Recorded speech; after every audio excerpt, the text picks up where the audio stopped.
Before I get into this, I just want a reminder, we've got 5 workouts a week, and some of these workouts are going to be hard translating from what we're doing in the park to what we can do at home. Some we can make something work, and I'm going to do my best to make that happen. Sometimes you're going to run into the situation where it's really hard for me to come up with something for that day.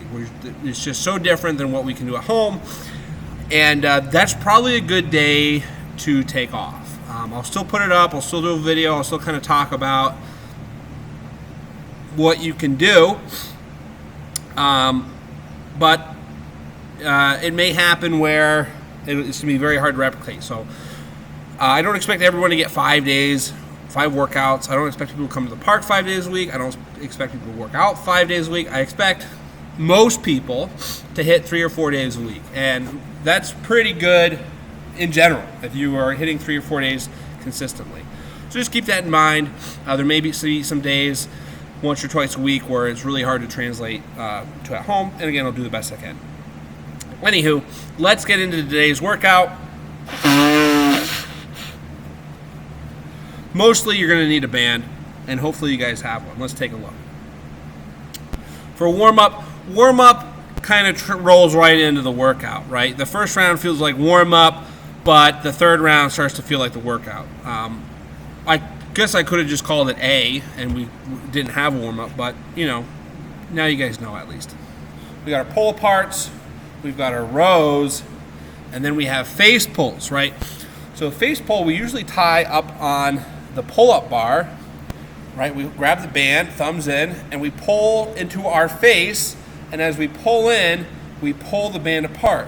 And you can see how my thumbs drift away, right? Pull apart. So face pull apart. Again, we're squeezing our shoulder blades together at the end of the movement. Make sure we're pulling to our face, right? Here's my face, not our chest or our neck. It's not a neck chest pull, it's a face pull. So 5 rounds, 50, 40, 30, 20, 10. Once we're through that, we have 100 push-ups, and we're going to perform this as 10 sets of 10. You'll notice next to it I have several words which seem very random but are actually names of different push-up variations. How this is going to work is you're going to start with the hardest variation you can do. I'm going to start with clappers, and I'm going to start doing sets of 10 clappers. Now, there's going to be a point where I can no longer do 10 clappers, and so I'm going to move on to the next variation. I'll move on to diamond push-ups, right? And I'm going to do sets of 10 diamond push-ups, and I'm going to get to a point where I can no longer do diamond push-ups. So I'm going to do military, that's elbows tucked to the side, and I'm going to do sets of 10 until I can no longer do sets of 10. And then I moved to regular, and then I moved to incline. Notice there are no knees. There are no knees. Get off your knees. There are no knees today. Incline. What's an incline? We are raising our upper body and doing a push-up. Things you can put your hands on to raise your upper body. Your couch, right? That would be a slight incline. For a higher incline, you can use the back of your couch, right? Because the back of the couch, where your head goes, is much higher than where your butt goes. We were able to do these off the park bench, right? So you have the low part where your butt goes, right? You can do lower inclines, slight incline. Go off the back of the bench, you have a high incline. So it's easy to modify. Again, no knees. Get off your knees. Stop it. No knees. After that, we get our band back out, tricep pull downs. Again, we hang this off the pull-up bar, elbows to the side, right? It's that tricep extension, the elbow extends. As people get tired, they have a tendency to use the whole arm. This is not what we want. This is bad. Bad. Don't do this. What I'm doing, don't do it. Elbows pinned to the side, boom, boom, boom. No, you're not going to get 150 in a row. You're going to have to take breaks, work your way up there, take your time, make sure you get that full extension, make sure they're good reps, make sure you're not cheating, elbows are tucked, right? And then once you're through that, we just got 14 minutes left. Little AMRAP, you're going to get a lot of rounds in. I was going to throw 20 burpees in there, but We did a lot of burpees, I felt, so I took them out. We can just go a lot of rounds here. Chest pass. We got the wall balls out. We brought them down the park, and we pushed the wall balls. We did chest pass into various solid structures. Uprights for the monkey bars. Someone found a nice, smooth, tall rock. A lot of trees, right? You throw it into a nice, sturdy tree, right?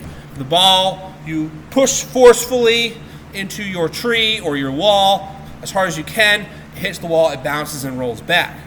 I was telling people to stand about 10 feet away from your wall or your tree or whatever, and it worked pretty well. Russian twists, right? Feet are off the ground, run our butt, we're twisting. Make sure that twist comes from your core, right? The ball doesn't actually need to touch the ground. In fact, a lot of times when we aim for the ground, what we do is we just move the ball with our arms. So if you're doing this, right, my torso isn't moving, it's staying still.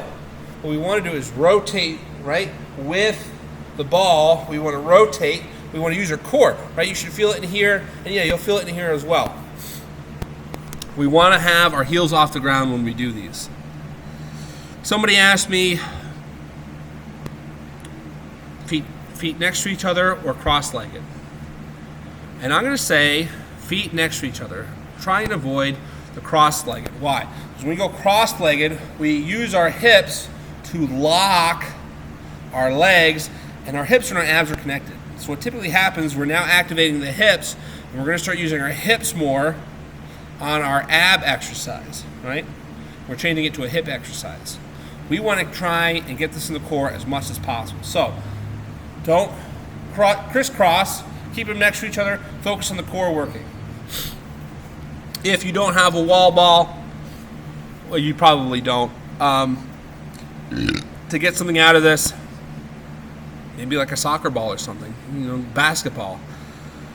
If you have a little weight, you can use that for the Russian twists, and for the chest passes, do the best you can.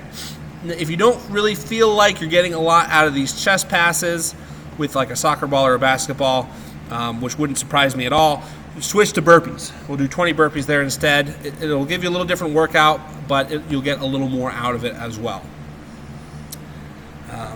Next week in the park, I've got some great ideas. We're going to get some different stuff out there. It's going to be a heck of a good time. Just come out and join us.